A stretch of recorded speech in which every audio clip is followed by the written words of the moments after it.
partir desse momento eu comecei a gravar, tá, galera? Então eu tô trazendo aqui para vocês como é que funcionaria esse lançamento, que é o chamado lançamento oblíquo. Galera, a ideia principal que existe aqui nesse lançamento oblíquo é que quando eu realizo esse tipo de lançamento, ele tem obrigatoriamente ali, tá, gente? 2 movimentos ocorrendo. Ele é uma composição. Eu tenho uma composição de movimentos que estão ocorrendo ali. Então, olha, deixa eu deixar o chat aqui do lado para eu conseguir ver o que vocês estão mandando, tá, gente? As notas do boletim, eu acho que saem acho que na segunda-feira. A gente já enviou, tá?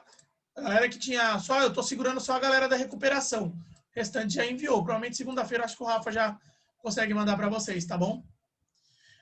Então, ó, galera, o que acontece? Rola uma composição de movimentos nesse tipo de lançamento. Por quê? Geralmente eu coloco uma bola aqui, certo? Ela parte aqui do chão. Ela segue esse movimento, que é um movimento naturalmente parabólico. Forma uma parábola e cai aqui. Uma coisa que é essencial nesse tipo de movimento, gente, já é essa ideia aqui relacionada ao ângulo que eu tenho de lançamento. O ângulo de lançamento ele é essencial. A gente sempre trata como o ângulo com a horizontal. Então aqui, ó, você tem o ângulo de lançamento com a horizontal. E o que acontece? Conforme a bolinha ela vai subindo, ela vai ter com ela, obrigatoriamente, 3 velocidades ocorrendo. Uma velocidade aqui, que é a velocidade real dela, sempre eu vou caracterizar ela como V.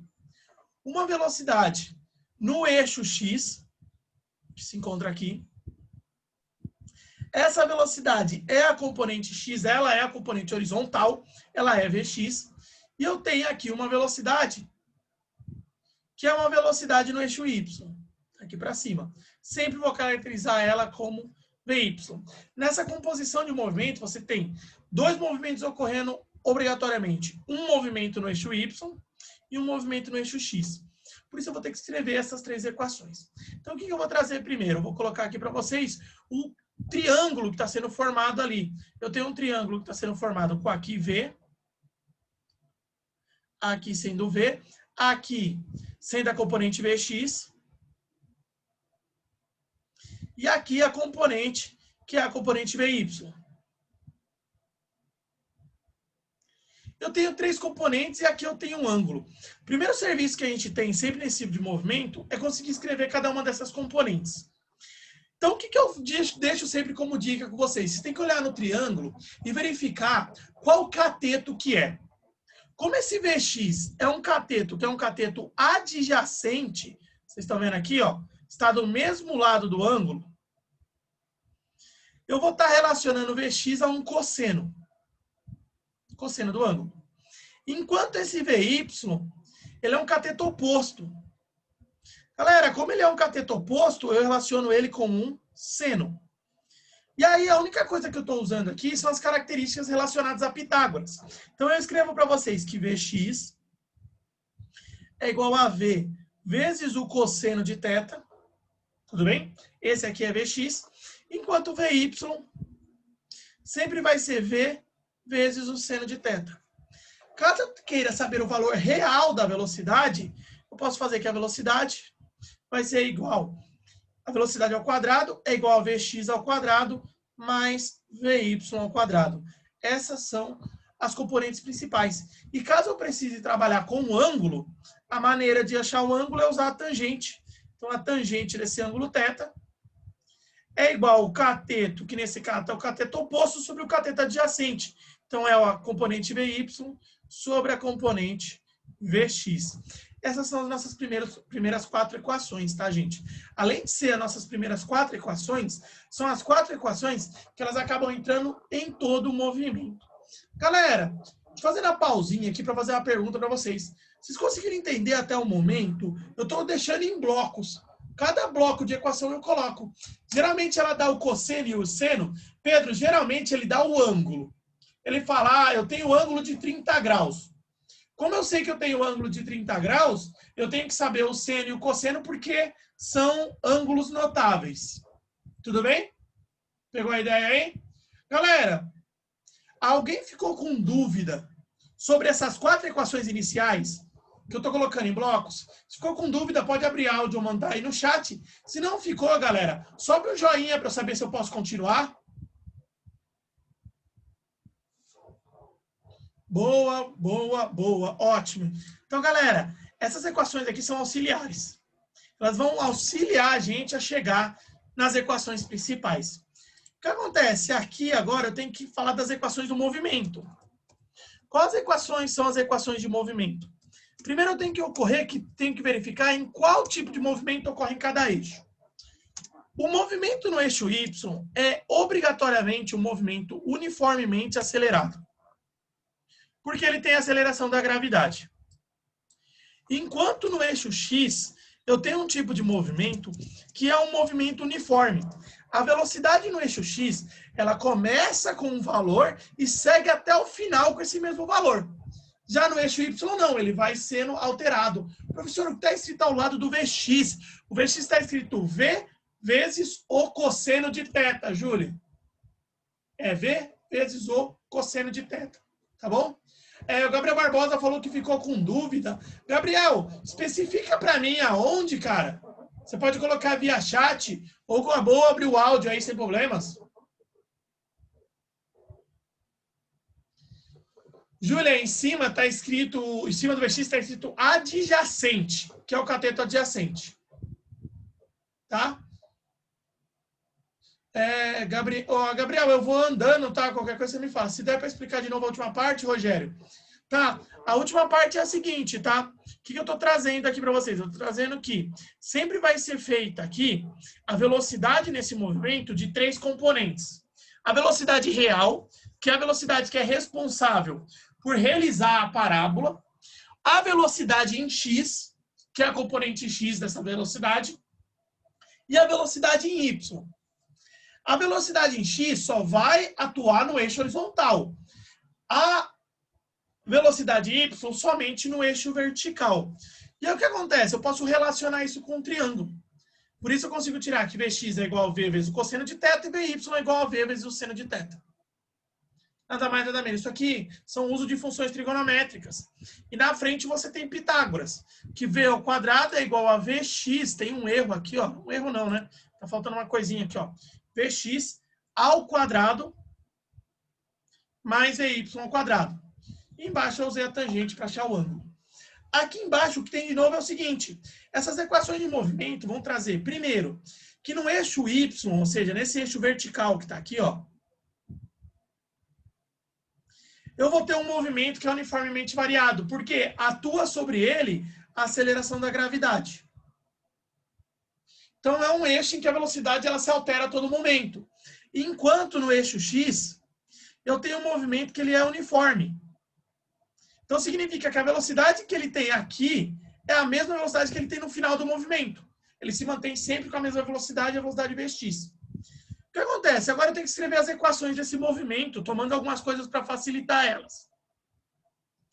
Primeira equação aqui vai sendo trabalhada no eixo Y. E aí essa primeira equação é o meu famoso sorvetão. Muitas vezes trabalhei com senhores. E aqui ela fica mais fácil de ser tratada assim. A altura dele, a altura do movimento, em qualquer momento, vai ser igual a Vy, V0y, a velocidade inicial no eixo Y, vezes o tempo, deixa eu ver, menos, mais, ou, deixa eu colocar aqui, ó, trazendo para cá, as pessoas entrando, por isso que eu estou parando de vez em quando, menos G, que é a gravidade até ele subir, T ao quadrado sobre 2.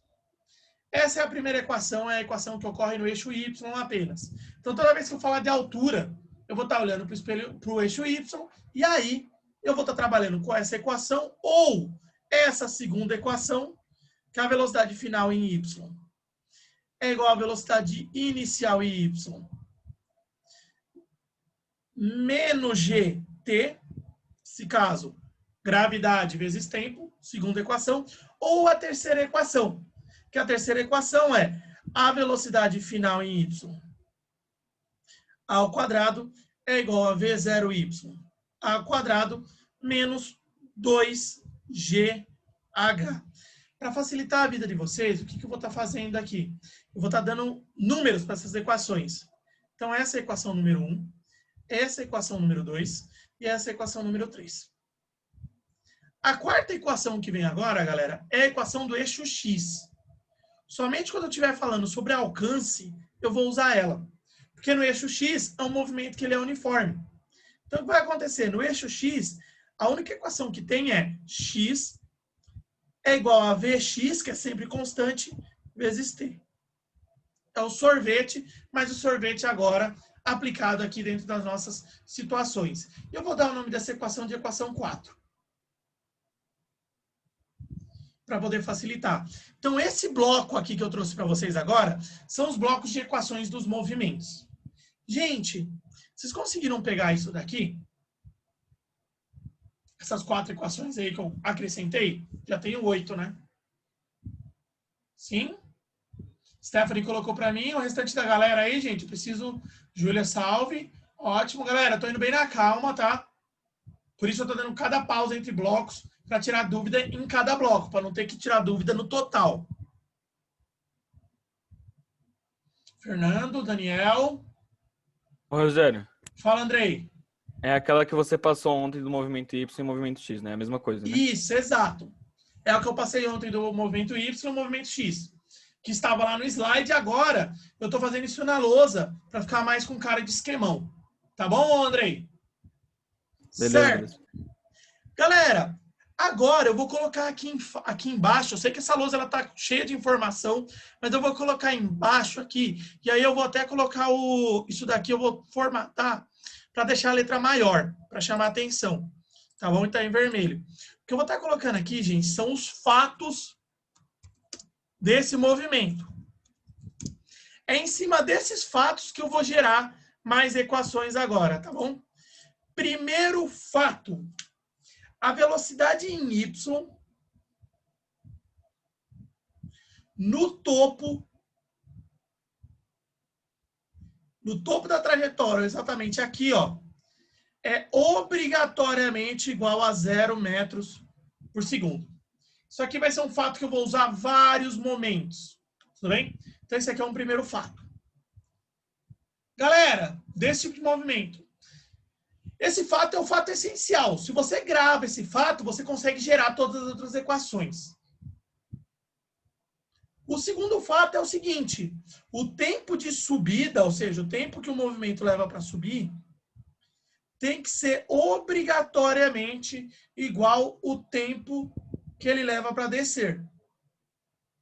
O tempo de subida é o mesmo que o tempo de descida. Isso leva ao fato que o tempo total do movimento é igual a 2 vezes o tempo de subida. Esses são os fatos em relação a esse movimento. Com esses fatos, eles vão dar a habilidade de eu conseguir realizar as próximas equações. Gente, até o momento, esses fatos fazem sentido para vocês? Vocês conseguiram pegar? Sim, tá? Olha, cuidado em alternativas que o cara fala assim, olha, a velocidade no topo é igual a 0. Isso é mentira. É a velocidade do eixo Y, Vy no topo é igual a 0. Existe velocidade no topo, mas é a velocidade de x. Tá bom? Porque a velocidade em x ela é igual do começo até o fim. Tudo bem? Galera, agora eu vou para as equações, são as equações principais. São as equações que nascem aqui para o movimento.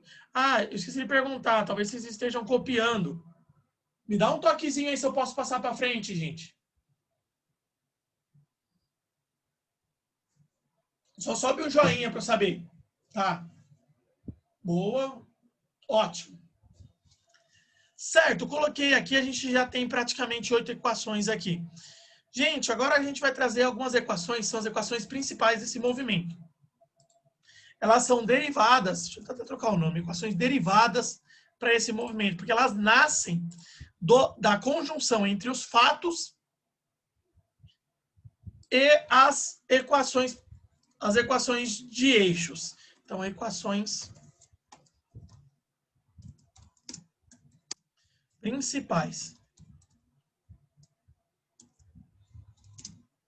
Galera, a primeira equação principal que vem aqui, ó, que eu vou trazer para vocês, é a equação conhecida como altura máxima. A altura máxima.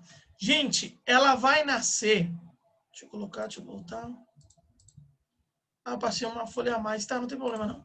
Galera, ó, ela vai nascer aqui dessa equação, que é a equação número 3. É a equação número 3 que vai gerar ela, tá bom? Então, ela vem aqui da 3. E a equação 3 aqui, ela traz o seguinte, deixa eu colocar aqui.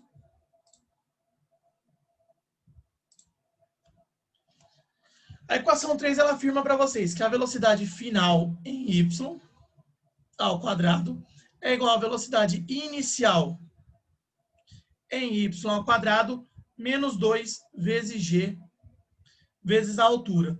E aí, o que eu vou fazer? Eu vou tomar a verdade que a velocidade final em y é igual a zero. Então, isso aqui vai ser igual a zero. Aqui eu vou ter v0y ao quadrado menos 2gh. Colocando do outro lado, eu vou ter só isso aqui, ó. H é igual a v0y ao quadrado dividido por 2 vezes g. 2 vezes a gravidade. Os negativos, eles desaparecem naturalmente, tá, gente? São cortados. E aí, o que acontece? Aqui, ó, eu vou trazer aquela equação que me fala o que é o v0y. O v0y é v0 ao quadrado vezes o seno de θ ao quadrado. Ou isso dividido por 2g. Que caso fique melhor para você, você também pode escrever isso como v0 vezes seno ao quadrado, seno, tudo isso ao quadrado dividido por 2g. Essa é a equação de altura máxima. Tudo bem?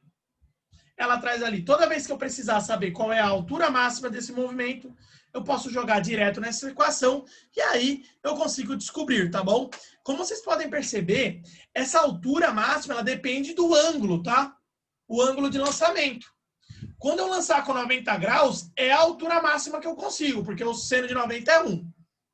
Qualquer outro ângulo aí vai gerar uma mudança no valor da altura máxima atingida, tá?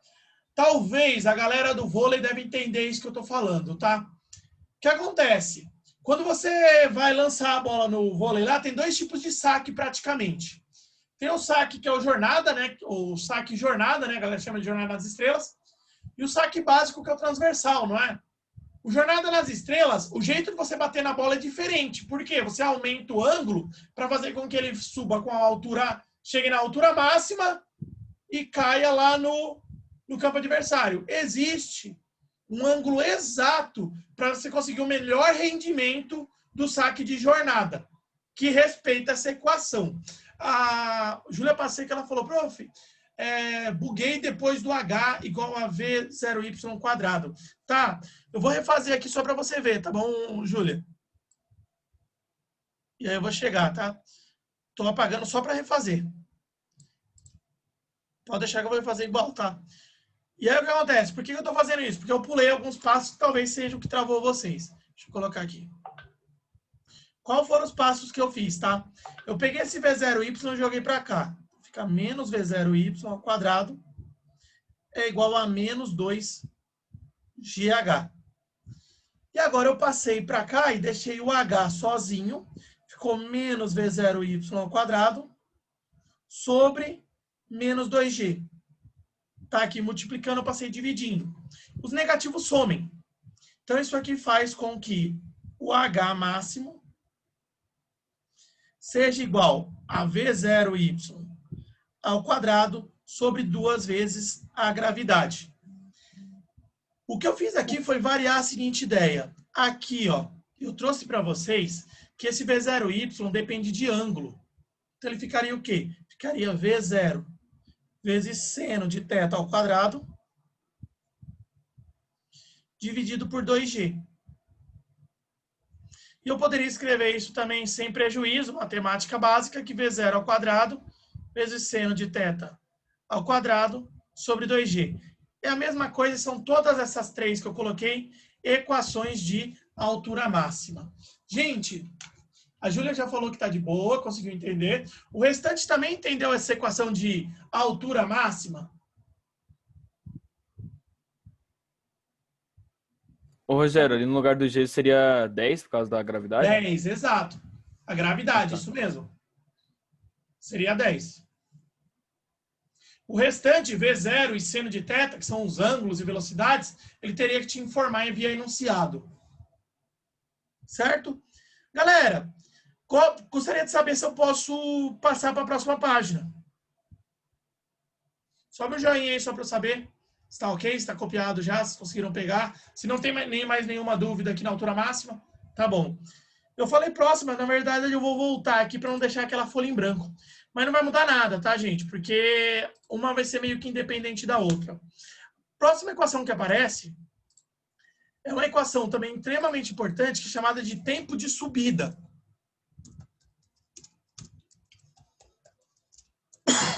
Ela vai falar qual é o tempo que leva para poder subir ali até a minha altura. E galera, agora, de novo, eu vou usar uma das equações que está lá. A equação que eu uso é a equação 2 para isso. O que a equação 2 traz para a gente? Ela traz que a velocidade final em y...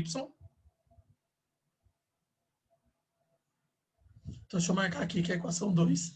Velocidade final em y é igual a velocidade inicial em y menos gt. E aí o que vai acontecer? Eu vou usar de novo o fato que a velocidade final em y é igual a 0 metros por segundo na altura máxima, que me diz ali o tempo que leva para subir. Então isso aqui fica igual a 0. É igual a V0y menos gt. E galera, vou simplesmente isolar. Então vai ficar menos V0y é igual a menos gt.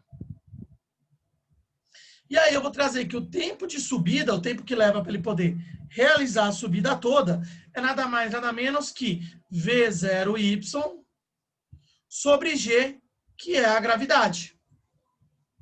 V0y vezes g. Olha, esse tempo de subida também vai depender do ângulo, não esquece, porque eu posso escrever V0y como V0 vezes seno de θ, dividido por g. Tudo bem? Então, essa é a equação do tempo de subida. Galera, vocês entenderam como ela nasceu? Tá ok?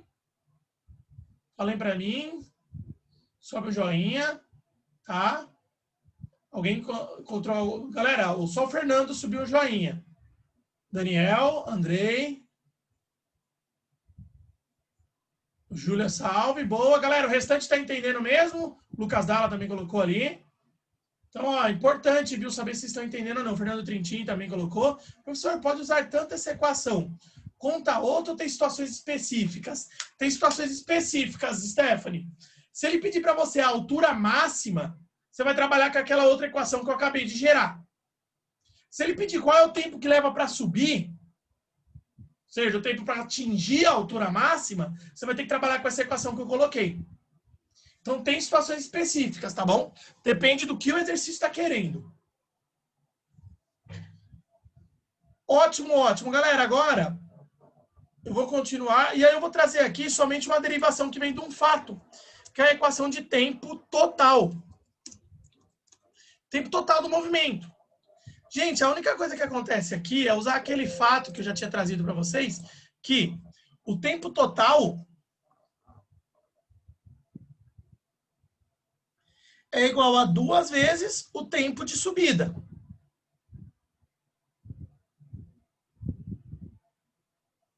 Então, simplesmente vou pegar aquela equação ali em cima, que eu já peguei, já trabalhei com vocês, do tempo de subida e vou multiplicar por 2. Então, vai ficar que o tempo total do movimento é igual a 2 vezes V0y sobre G. Terceira equação, e essa aqui é a condução natural dessa daqui que eu acabei de explicar para vocês. Galera, pegaram a situação do tempo total, e aí eu gostaria de saber se eu posso passar para a próxima análise. Falem para mim aí, me dá um salvezinho. Fala, Gerão de Buenas, Andrei Boa, Fernando Matos, Fernando Trintin, Stephanie Barros. Galera, eu vou abrir aqui mais, provavelmente tem mais gente lá atrás mandando os joinhas, eu não estou conseguindo ver só porque eu não estou com a tela maximizada. Sim, ali, ó, Júlia Pacheco, Stephanie Dias, sim, ótimo, ótimo. Fórmula até, ó, eu não vou falar o palavrão só porque eu estou gravando, mas é verdade, viu, Pedro? Esse daqui é um dos tipos de movimento que vai ter o maior número de fórmulas possíveis. Se vocês verem até o momento, eu trabalhei 4, 8, 11 fórmulas e vem a 12ª fórmula. Tem 12 fórmulas nesse movimento. Então ele é sim um movimento mais complicado mesmo de trabalhar, por isso que eu chamei a atenção para vocês. Galera, a próxima equação é uma equação que eu não tinha trazido para vocês ainda. Eu vou trazer ela agora. Qual que é essa equação? Ela é uma equação que é chamada de alcance máximo. É a equação de alcance máximo. Galera, ela fala qual é a máxima distância que você vai conseguir lançar ali o seu objeto. Tudo bem? Então, galera, o que vai ser essa equação de alcance máximo? Ela começa com aquela equação que eu coloquei lá para vocês, que é a equação número 4. Por quê? Eu estou falando de alcance, então eu estou falando do eixo X. Então, vocês verem lá, a equação número 4 está aqui, ó. Começa com ela. O que essa equação diz para mim? Ela diz que x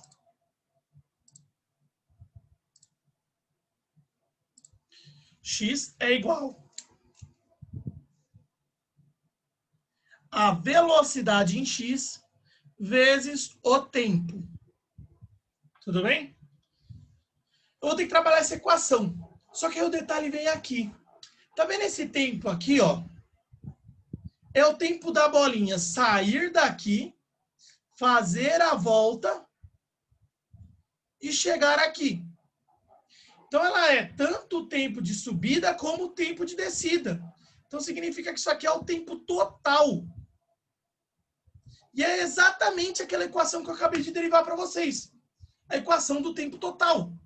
É ele que vai entrar aqui no lugar de t. Relembrando, gente, o tempo total é igual a 2 vezes V0Y sobre G. É isso que vai entrar aqui.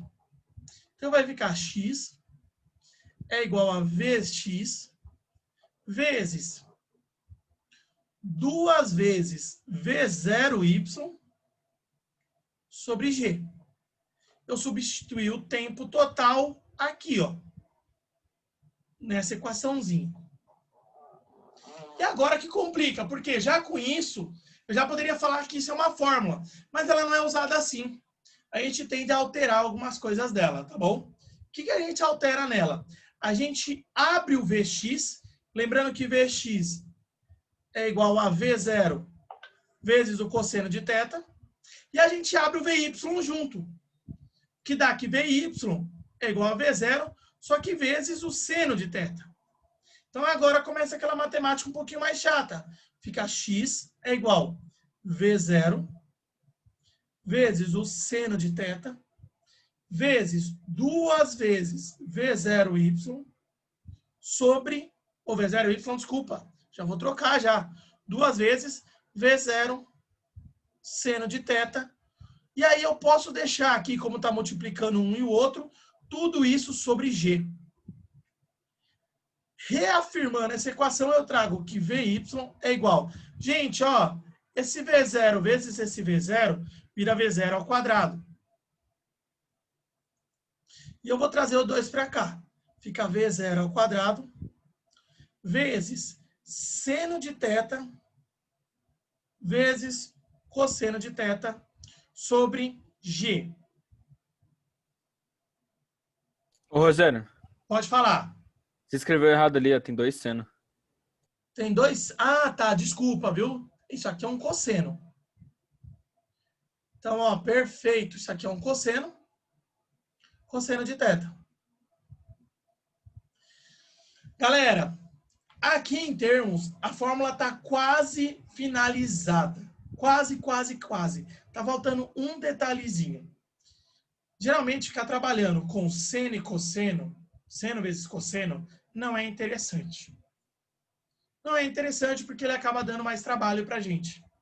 Então, vou usar o quê? Eu vou usar uma coisa chamada de identidade trigonométrica.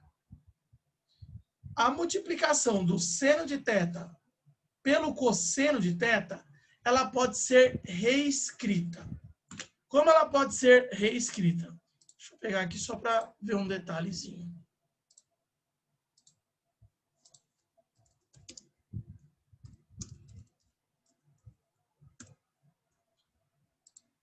Só para pegar exatamente ela, eu já sei a final, mas eu quero trazer exatamente o valor desse seno vezes cosseno, para não ter, para vocês não ficarem perdidos em nada nisso, tá?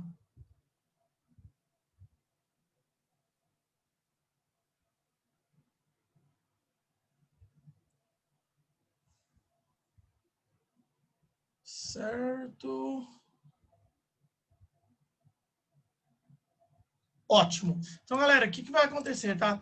Eu posso escrever a relação seno vezes cosseno como cosseno de θ ao quadrado sobre 2. Isso aqui é uma maneira de eu escrever isso.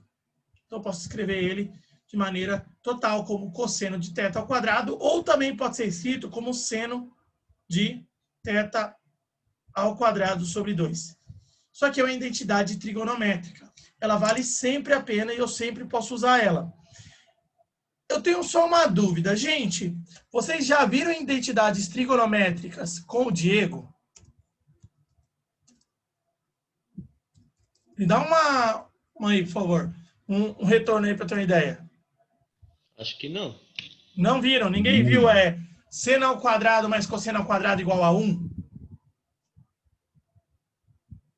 Alguém chegou, vocês lembram disso? Viram em algum lugar, não viram?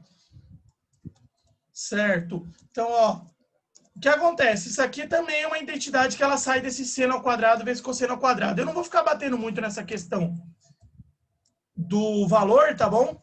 E aí eu vou deixar para vocês como se fosse algo dado, tá bom? Para vocês e depois vocês vão perceber que isso daqui é verdade, tá? Quando eu trago esses valores ali da multiplicação de seno vezes cosseno, tá bom? E eu trago isso, a única coisa que eu vou poder fazer aqui é trocar. Então, vou poder fazer essa situação. Vou poder fazer que V0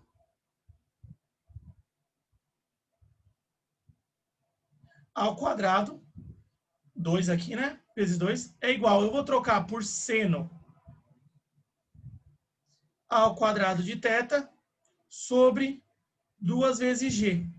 E aí eu posso cortar, né? 2 e 2. E aí eu vou ter a fórmula que é chamada de fórmula de alcance máximo. Ela é V0 ao quadrado vezes o seno ao quadrado, ou 2 seno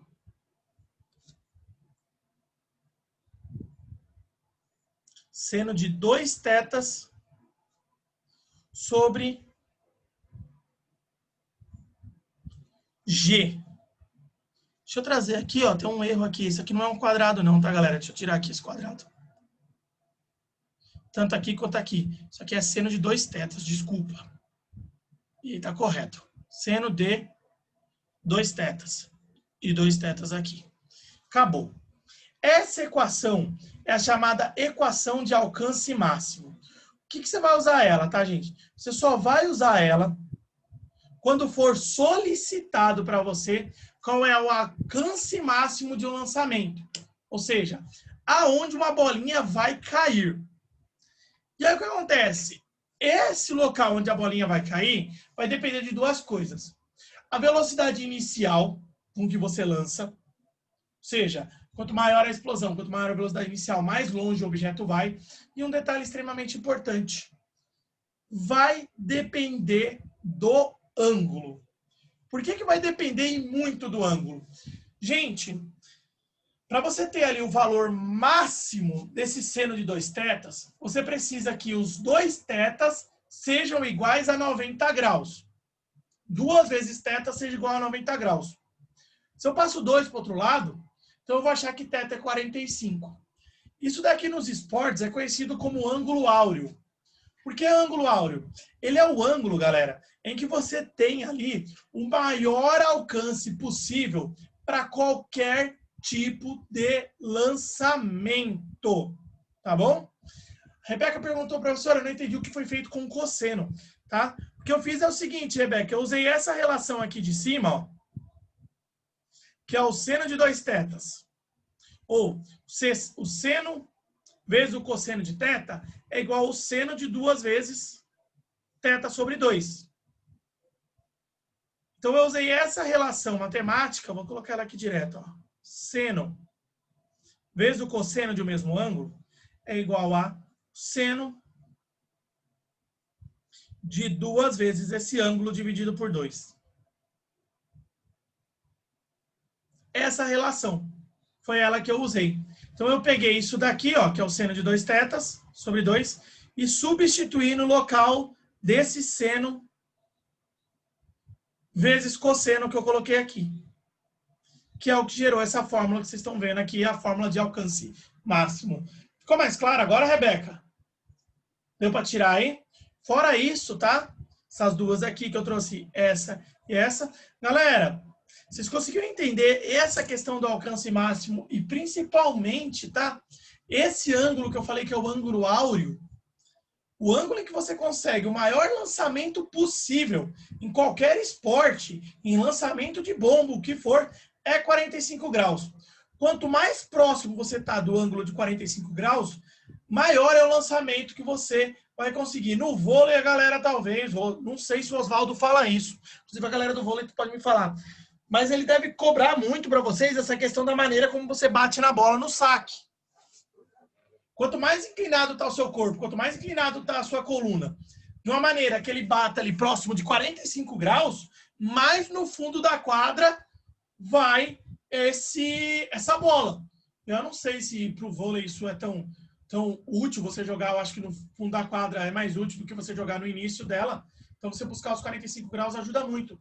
Jogador de futebol sabe isso naturalmente. Quando eles vão bater numa bola lá para fazer o escanteio, ele quer jogar lá no fim da área, você percebe que ele dá uma pequena inclinação. Essa pequena inclinação joga a bola lá no fundo da área. O Gabriel falou que depende muito.